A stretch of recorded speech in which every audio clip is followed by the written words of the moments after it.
For any ancient people who refused Roman demands to surrender their town or city, weapons like these may have been among the last sights they witnessed on Earth. Siege warfare was one of Rome's greatest tools for winning and keeping control of its empire. The Roman siege weapons, adapted from the Greeks, gave them a tremendous versatility for conquest. This catapult for flinging heavy stones was called the ballista. They're really designed to batter away at either bodies of men or particularly gateways, stone walls. It would take a long time to knock down a decently built stone wall, but you can lob the balls over the walls and hit the defenders who are hiding behind. Now the machine gets its power from twisted skeins of rope, which in ancient times were made of sinew or horsehair, and through each skein of rope goes an arm. So it's already under tension, and as they wind it back, the arms are put under increased tension. And we're using here a ball which is about the size of an orange, and this is found archaeologically very common. But the biggest ammunition from these machines comes from Israel, and that's in the form of stone balls weighing 100 weight. And to shoot that, the machine would be about 40 feet high. A different type of machine was the catapulta, built like a crossbow, that fired heavy arrows and bolts with deadly accuracy.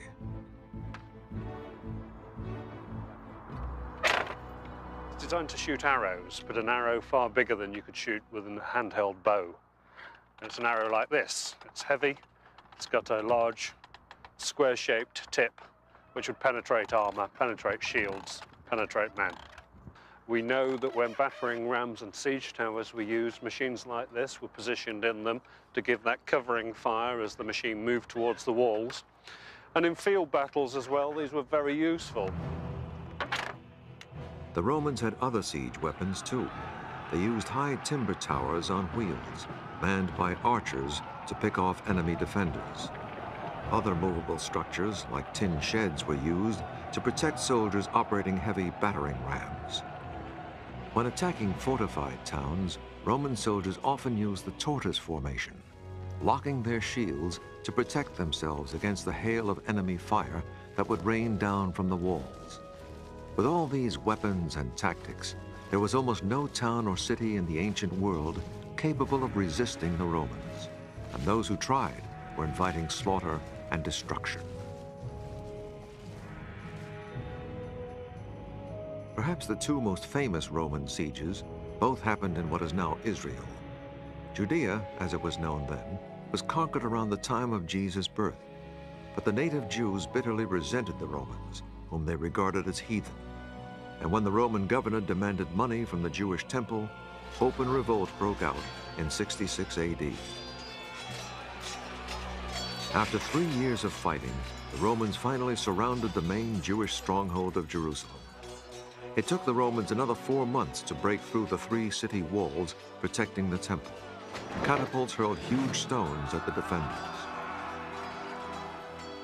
These large, dazzling white limestone blocks hurled in by the Romans to the city. And the besiegers had their own slang. When they saw one of these white stones coming, they would shout, "Here comes a baby!"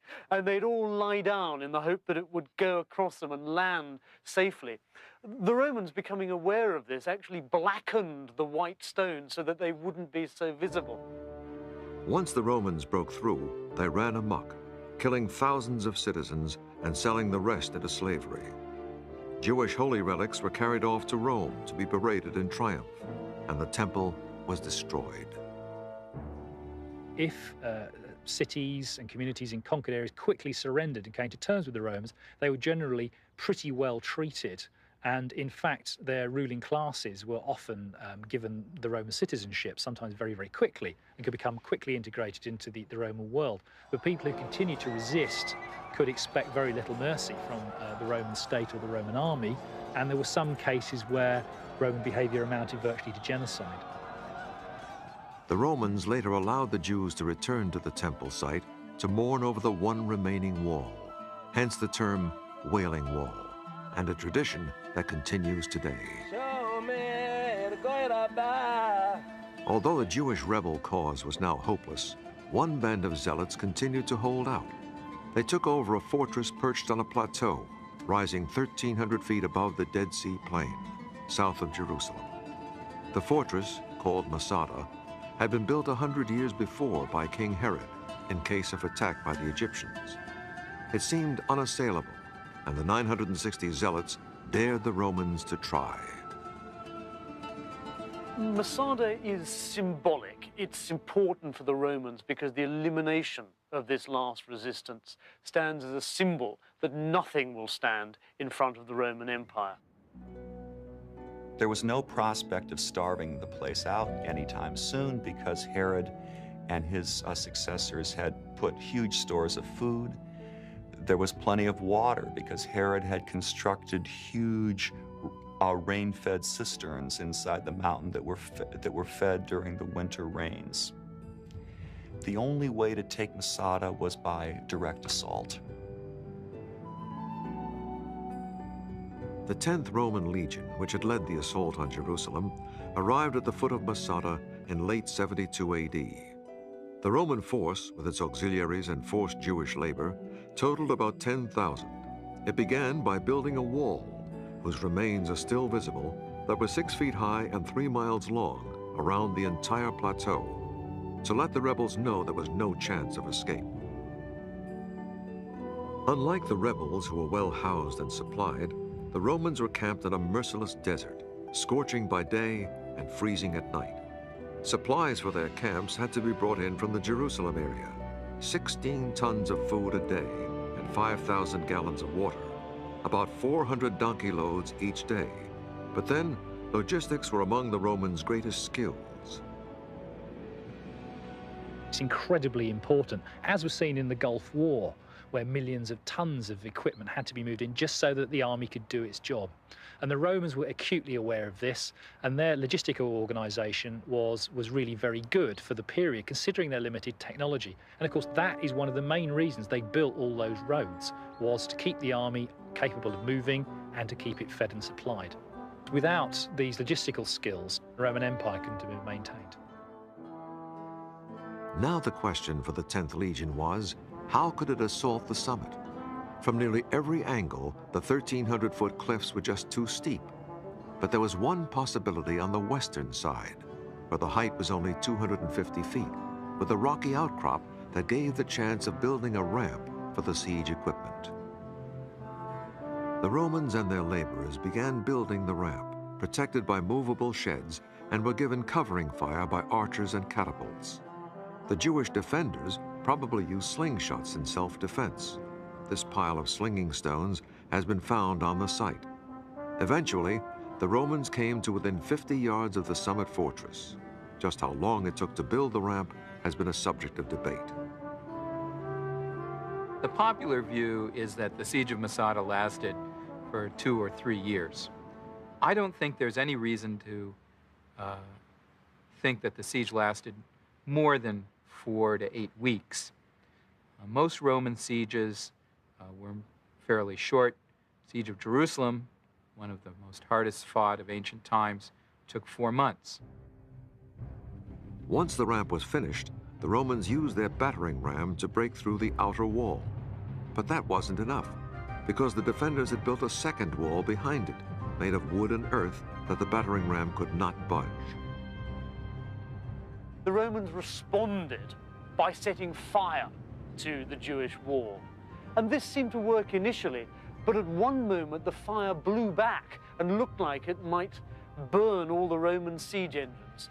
But as Flavius Josephus, who recorded this, said, God was on the Roman side and the fire blew in and burnt down the Jewish wall.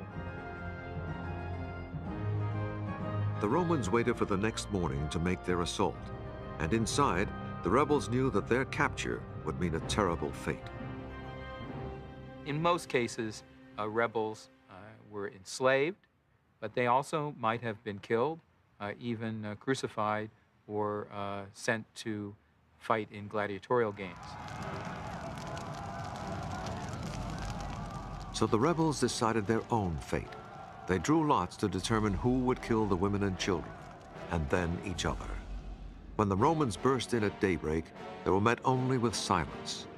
Then they were approached by 2 women and 5 children who'd hidden and escaped the mass suicide, and they told the Romans what had happened. It's to the Romans' credit that they were amazed that this had happened, that they felt even in their victory there was an element of defeat. Masada marked the end of the Jewish revolt, but it flared again 60 years later when the Romans decided to build a settlement on the ruins of the Jewish temple in Jerusalem. Jewish rebels fought the legions for 4 years, leaving many thousands of Jews dead. Many of the survivors were forced to leave Judea, hastening the Jewish dispersion.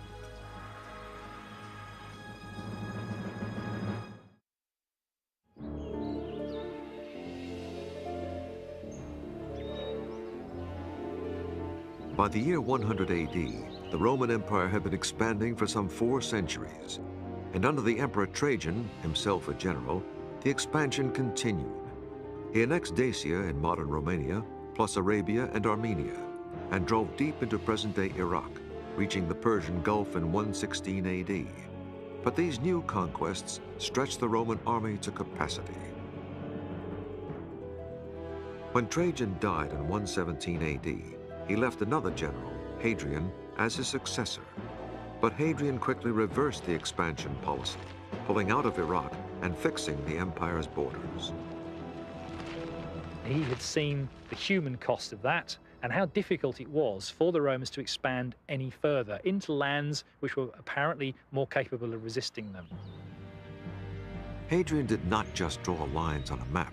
He had very visible boundaries built on the frontiers. In Germany, it was a 9-foot wooden palisade, now partly reconstructed on site, which ran for 350 miles between the Rhine River and the Danube as a control line against German tribes.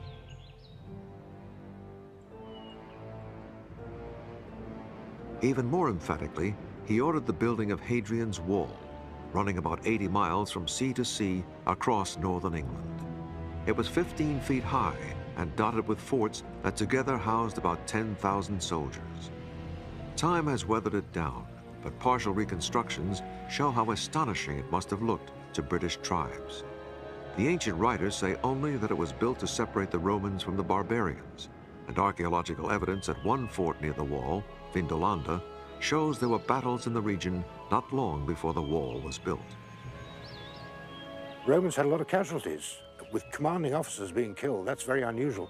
And of course that, to a certain extent, gives a reason for building the wall. A lot of trouble, Hadrian puts it down, we'll make damn certain it doesn't happen again, build the wall. The soldiers themselves built the wall by hand. 3 legions, about 15,000 men, took nearly 10 years, and it was finished about 130 AD. But there were more than just defensive reasons for building it. Many believe Hadrian was making a statement to his own generals, who enjoyed the Roman tradition of conquest and booty. Under Augustus, Virgil writes his poem saying, the gods have given Rome an empire without end, an empire without end in time or space. And this Hadrian says, we're not going to have big wars of conquest, we're not going to keep on extending the empire. This is it, this is the end. The wall, with its many gateways, also served as an economic barrier for collecting taxes on trade and preventing weapons dealing between local tribes. And Hadrian, the general himself, who'd spent much of his life in the army, would have been conscious of keeping the legions busy, so they had less time to hatch political plots. There's nothing more dangerous, I would have thought, than a highly trained killer with nothing to do. I mean, what is your soldier? He's a highly trained killer, paid by the state. And if you don't give him anything to do, you're asking for trouble. The wall might also be a monument to Hadrian's ego. He loved building on a grand scale and considered himself an expert on architecture. He personally helped to redesign the Pantheon in Rome. And Hadrian's own villa, just outside Rome, was so huge that it took 1,000 soldiers just to guard the perimeter. It covered 300 acres, twice the size of the city of Pompeii. While Hadrian's Wall and other defensive barriers were strong symbols of the limits of the empire, they were not strict borderlines. the Roman army still controlled areas well beyond the physical frontiers. The Romans would patrol long distances beyond those frontiers and also had networks of spies and intelligence agents. They would expect to know of any possible threat to those frontier lines well in advance and could actually nip it in the bud. At Vindolanda, excavations have revealed a letter written by a Roman officer out on patrol, well beyond the official frontier. And he actually writes into our commanding officer saying that they've done their job. Should the men be dispersed back to their units, or should they all be brought back to Vindolanda? But the real point of his letter has got nothing to do with that. The real point of his letter is that the men have run out of their beer supplies. He's asked for more. They haven't come. Why not? Another way the Romans patrolled their many borders was with their navy. The remains of these Roman ships were found buried in the muddy banks of Germany's Rhine River in 1981 by construction workers laying the foundations for a hotel. Based on what was found and referring to Roman artworks, experts have built life-size replicas of Roman Navy ships at the Naval Museum in Mainz in Germany. The Romans largely used oared warships, galleys, and these were crewed actually not by slaves, as Ben-Hur has suggested, but actually by free sailors and marines. So a typical warship was actually quite small in the imperial period, maybe with a crew of not much more than 50, with its own individual officers and, of course, a captain. And a vessel like that would largely be used for maritime patrolling, keeping an eye on possible piracy and practices like that. The ship recreated here was 65 feet long, powered by 32 oarsmen, and sails when the wind was right, and was capable of going 12 miles an hour. It carried extra soldiers apart from the rowers and was used to patrol trouble spots along the Rhine. Rome had naval bases throughout the empire, using the ships mainly for troop transport and protecting trade. For much of the empire's history, the Romans did not need to fight great sea battles, because after Rome conquered Carthage and Egypt, there were no other sea powers left.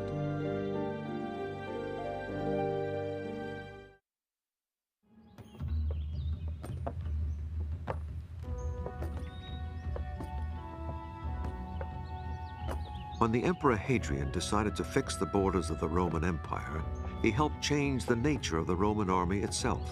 Instead of making new conquests, many soldiers now had fixed addresses on the frontiers as defenders rather than attackers.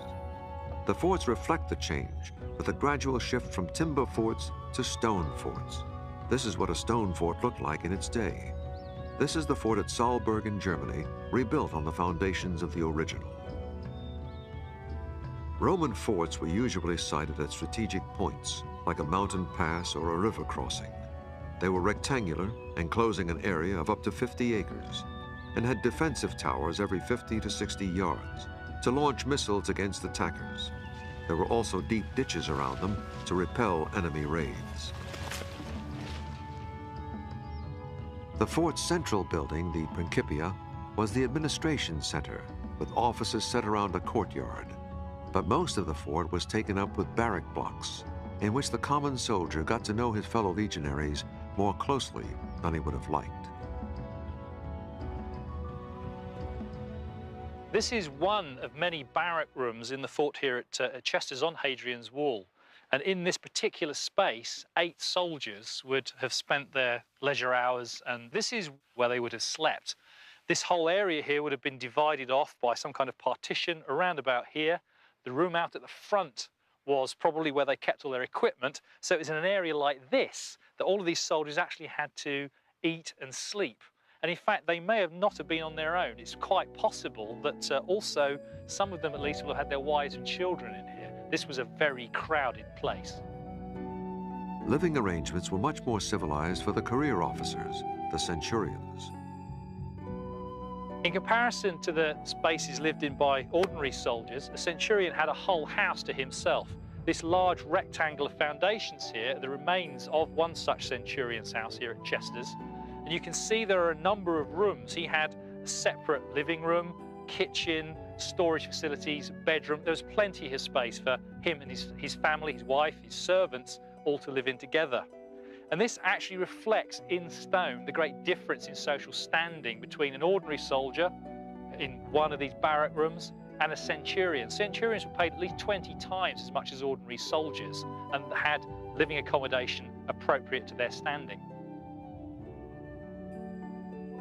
For the commanding officer, the living quarters were almost like a country villa, reflecting his position as a nobleman. The example unearthed at Vindolanda Fort on Hadrian's Wall came with central heating. The hot air, which is, the furnace must be next door, in comes the hot air, circulates around the pillars, and then it comes up through the walls. Now, in here we know there's a wall vent, there's another one here, and the hot air is drawn up through the walls and then out through the top. It's actually a very efficient heating system for a house. With one proviso, you do need half a dozen slaves to keep the boilers going.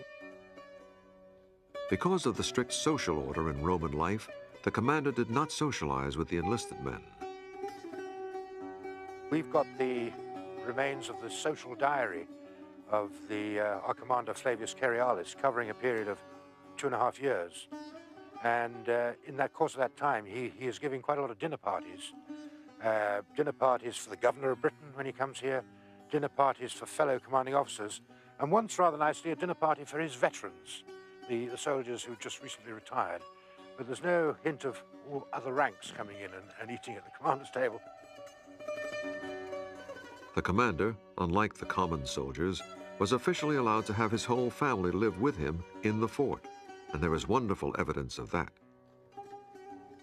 Here are the shoes of his wife, and it's so rare for us to be able to say that that little slipper belongs to Sulpicia Lepidina, wife of Flavius Cerealis.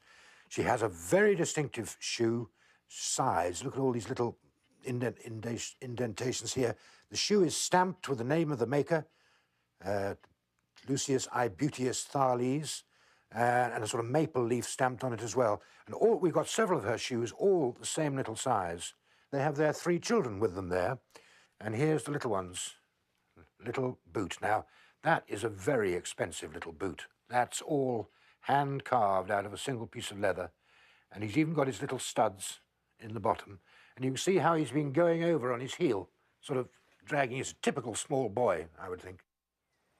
Roman forts on the frontiers were like self-contained Roman towns.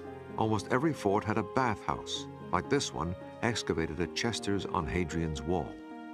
Romans were fanatical about bathing and hygiene, and their baths were an elaborate process. The soldiers also used the baths as a recreation area to relax away from the discipline of the fort. This bathhouse has been recreated at Xanten in Germany. We are in the bathhouse. Soldiers entered in this room, that's the changing room. They undressed and put their clothes in these boxes and went to the next room, to the bathroom. This is where they used to come first, to get clean. They put oil on their skin, and with this scraper, they took the oil off, they washed themselves, and they went into the bath.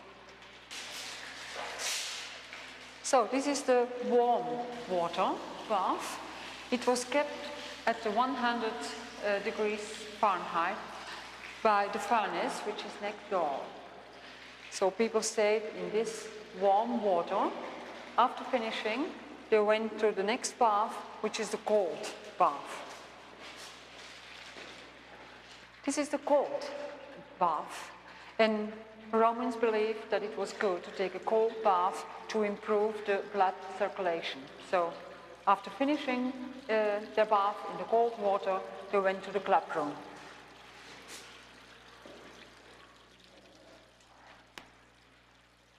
So this is the club room where soldiers came after having their cold bath. They could stay for a while here. They could talk to each other, playing dice, having massage, and just forget being a soldier for a short while. Another prominent example of plumbing was the toilets, which were communal. Seats were only 2 feet apart and were open to the air except for a small roof. Because toilet paper had not yet been invented, soldiers used a sponge on a stick, which they cleaned in the water channel that ran in front of the seats. For the soldiers' amusement, many forts had amphitheaters, like this one reconstructed at Zonten in Germany. They were used for special festivals, including religious sacrifices, and also modest versions of Roman games, including gladiator contests. Soldiers on the frontiers needed diversions because there were long periods of boring peace. I would have thought that most Roman soldiers serving on the wall here, doing their full 25 years, might never cast a spear in anger in the whole of that time. Soldiers spent much of their time doing paperwork. The forts generated tons of it. Some of it has miraculously survived at one Roman fort. Coming up, actual soldiers' letters from 2,000 years ago, giving a fascinating portrait of life on the frontier.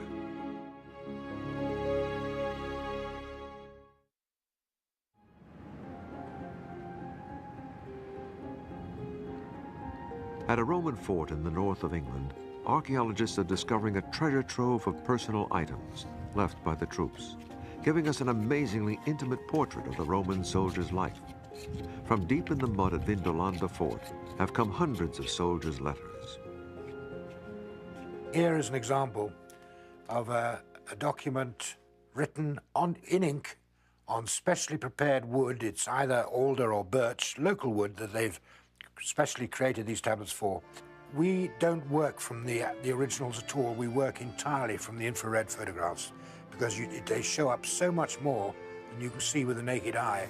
Direct messages from the past. There's a lovely one, and that is from an officer, our commanding officer, a draft letter going out from here saying, "When I was with you, I left behind all my hunting nets. Please send them on to me, namely my special drag nets for swans, the small nets for thrushes," and so it goes on. This extraordinary letter coming in to a soldier saying, "I am sending you a parcel of some socks, 2 pairs of shoes," and then it said subligaria.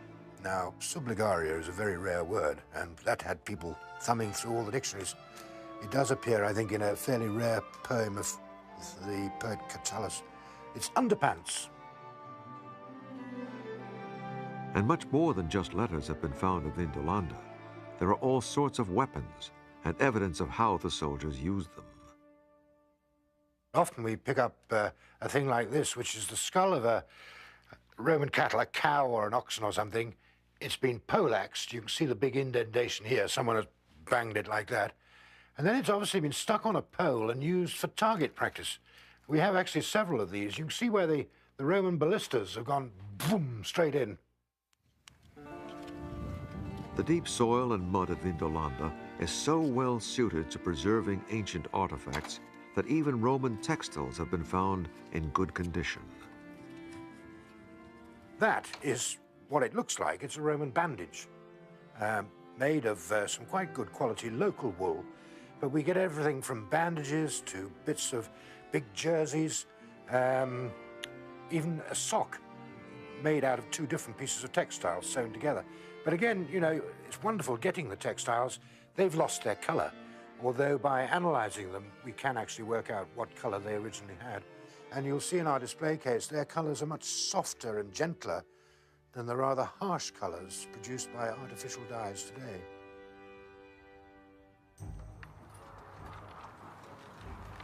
Being a Roman soldier fighting against barbarians may have seemed a risky business, but in fact, Roman soldiers were more likely to reach the age of 40 than the average Roman male citizen. Soldiers were well housed and well trained, and had a better diet than many city dwellers. They were given daily rations of corn, wine, vinegar, and salt, plus vegetables, poultry, fish, and cheese whenever they were available. It's interesting that bad food, which is one of the constant complaints of soldiers through the ages, is not mentioned in any of our sources as a complaint of Roman soldiers. Another reason for higher life expectancy was the medical attention the army received. And it was so advanced that soldiers expected to live through their service, and it's one of the few ages in history when men had a higher life expectancy than women because of the battlefield medic. For the army doctor, the most common job was to fix battle wounds. This is an arrow, a male-piercing arrow, and if it's gone into the arm, it's got to come out, obviously. You can't just pull it out. The first thing you've got to do is use a scalpel to make an incision either side of the arrow to open it up. And retractors are brought in to peel back the skin and expose the arrow. Then you can start to draw it out. If you've got severe bleeding, you might need to clamp it. These clamps are virtually identical to ones that are used in modern operating theatres. Or these, which look like a tweezer, but with a sliding ring, clamp tight shut. To stop the bleeding, a cautery. You heat this up over coals, insert it in, seals off the wound. Great. Finally, you want to close the wound over. Now, you could stitch it, and we got needles made of bronze and bone, but the items that they stitched it with, sinew or flax, was a contaminant. It festered in infection. So they came up with wound staples. These are made out of silver, which is hypoallergenic. Insert it into one side of the wound, pull it over, and stick it in, and that holds it tight. And the little lines that are on it that look like decoration, they're weak points when it comes to taking it out. You snip those, and it comes out easy. And they're using these at the end of the 20th century. They're finding that staples heal faster than stitches. So we're moving back to ideas that they had 2,000 years ago. Roman medics were also herbalists, prescribing rosemary as an antiseptic and caraway as a poultice for bruises. Another thing about caraway is the essential oil of it's a stimulant, and it's supposedly good for flatulence. And when you've got 8 men sharing a small leather tent, that's probably a good thing. Like most armies, the Romans believed that the gods were on their side, and so the soldiers were particularly careful not to offend those gods. Before a battle, animals would be sacrificed and omens would be studied. For example, the flight of birds or cloud formations to determine if the gods wanted a Roman victory. The average soldier prayed to as many gods as he could manage. The traditional gods such as Jupiter, Apollo, Mars, and Hercules, plus any local gods in the country where he was campaigning. They do seem to have had an adopt-a-god scheme wherever they went. They were always terribly worried that somebody else had more important gods than them. And they were very concerned not to offend any deities. And the way that the Romans reacted to gods is they don't seem to have been too concerned about what happened in the afterlife. Their concern was to make sure they were as comfortable as possible whilst they were on Earth, and the way you ensured that was to keep the gods happy. One of the most popular gods that the Roman soldiers adopted was Mithras from Persia, who was usually shown slaying the mystic bull, whose blood is the source of life. Many forts had temples to Mithras, like this one, reconstructed at Salzburg in Germany. It would have been very dark. Each Mithraeum was supposed to be as dark as the original cave where Mithras killed the bull. So it would have been dark and smoky, and pine cones burning as incense on one of the altars. They all seem to have had this relief showing Mithras killing the primeval bull. Now this, according to Mithraic worshippers, was the act of creation. And from this act of killing the bull, all life sprang, and you can see that the wheat is growing from his tail there. One religion that was not very widespread in the army was Christianity. It did not become the official religion of the empire until the 300s AD, towards the end of the Western Empire.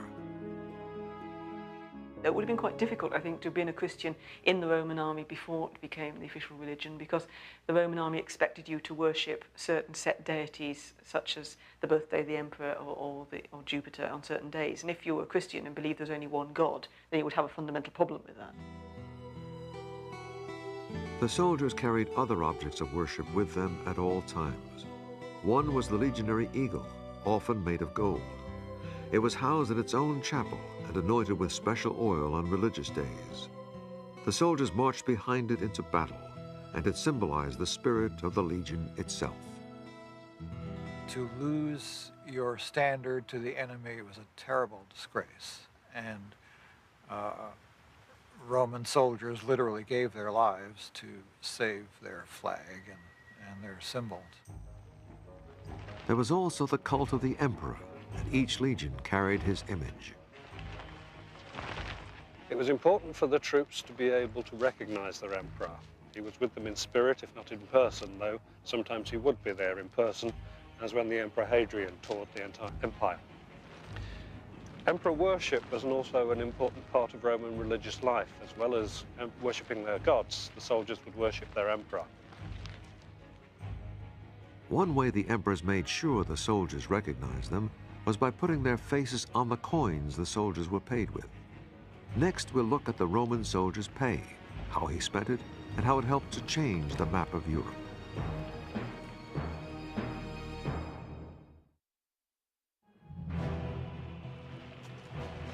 Roman soldiers had something that few other people in the ancient world ever had: regular pay.